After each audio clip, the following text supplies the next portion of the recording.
A few days ago,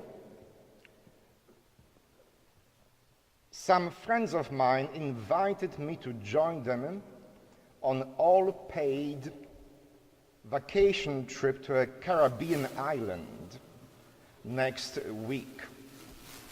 I got all excited about it because I like Caribbean islands, I like beach, I like ocean, I like sunshine, especially on a day like this, and I like all-paid trips.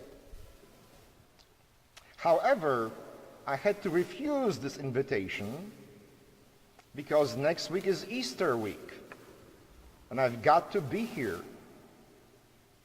So, with broken heart, with tears in my eyes, I told them, I'm sorry, I have to be at St. Stanislaus. You see how I love you? I gave up Caribbean trip for you. But you know, situations like that, when you get two invites that are conflicting with each other, are quite common. It happens in our lives that we have two propositions from two different sides, and many times both of them can be good. Sometimes when you are on social media, you get Facebook invite to an event, and you get two invites for the same day at the same time, and you have to make a choice. Where do I go? Do I go to a fundraising event, or do I go to a concert in the grass? Usually, when it comes to making a choice, our hierarchy of values demonstrates itself. When you are making a decision which event to attend, it shows your priorities. It shows what is important to you and what is more important. Now, I wish I could bilocate, be in two places at the same time, here doing Easter Sunday Mass and on the island having a nice tanning session, but I can't. And I assume most of you can neither. So we have to choose. And our priorities, our values, our hierarchy of values shows in our choices. If you observe your friends, your neighbors, by looking at what they choose, you can get an idea what is important to them. So the people of Jerusalem, 2,000 years ago, on the first day of the Passover week, which is Sunday today, received two invites because two kind of important persons were arriving in the city. One coming to the western gate of Jerusalem, and the other important person to the eastern gate to the city. The first invitation was to the triumphal entry of Pilate, the Roman governor of Judea. You see, the governors of Judea did not reside in Jerusalem for good. Jerusalem was a miserable city, kind of like St. Louis in August. Very hot, dusty, full of beggars, on the edge of the desert. And the governor did not want to live there permanently. But in special times, it was wise for the governor to increase the presence of the Roman legions in the capital of Jerusalem, to let everybody know who is in charge. And one of these special moments was clearly the Passover week. Passover in Jewish tradition celebrates liberation.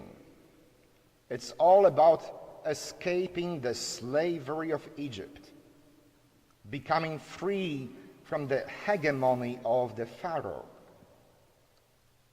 And if you were a Roman governor of an occupied Judea, you did not want to give the Jewish people any ideas about liberty or freedom. Passover week was a very delicate time, both for the occupying Roman army and for the people, inhabitants of Jerusalem. Here they are celebrating Passover, liberation from Egypt, and yet there is Pilate coming with enforcement of Roman soldiers to demonstrate the brute power of Rome. I can imagine legionaries marching to the western gate of Jerusalem. Pilate riding on a war horse, his shiny armor, high banners with the Roman eagles proclaiming the power of Rome.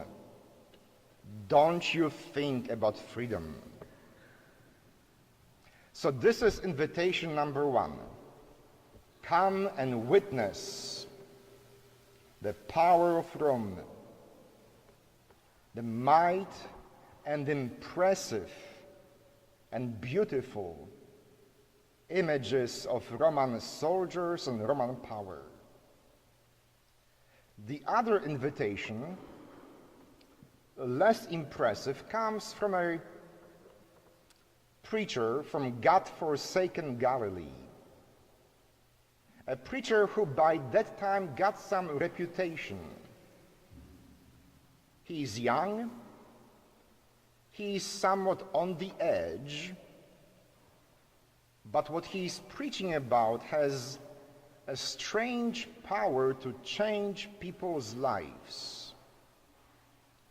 Not by the power of the military, but the power of love, forgiveness, and healing. So each citizen of Jerusalem on that first day of the Passover week received two invitations.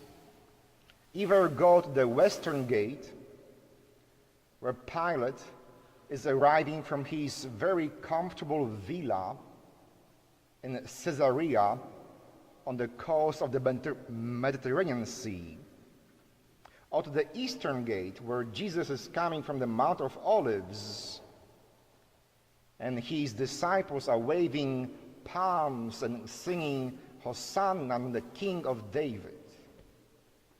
Two competing invitations and two competing visions. They all had to make a choice. Which invite will I receive and which will I ignore?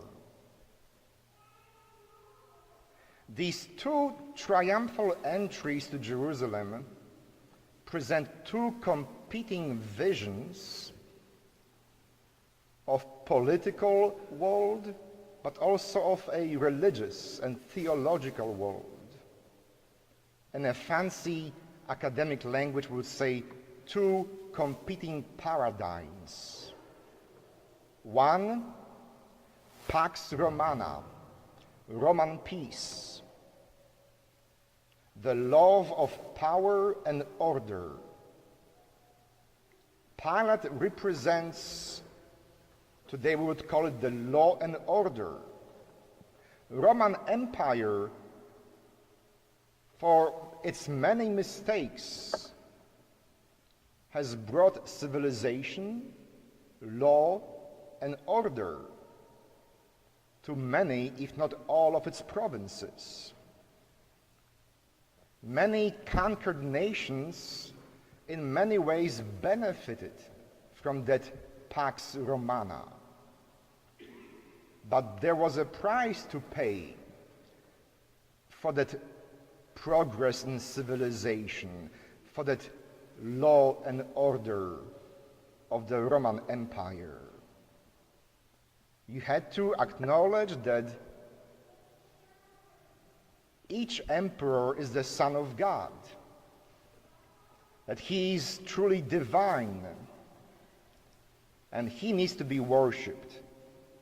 And all the power, all the military was there to assure two things: that the emperor is worshipped and that taxes are paid. On the other hand, the vision of Jesus that competes with the vision of Rome is about the power of love, the power of forgiveness, the power of non-violence. It's not about rebelling against Roman occupation. It's not about political change right now, right here. The vision that Jesus is proposing is about changing people's hearts and minds.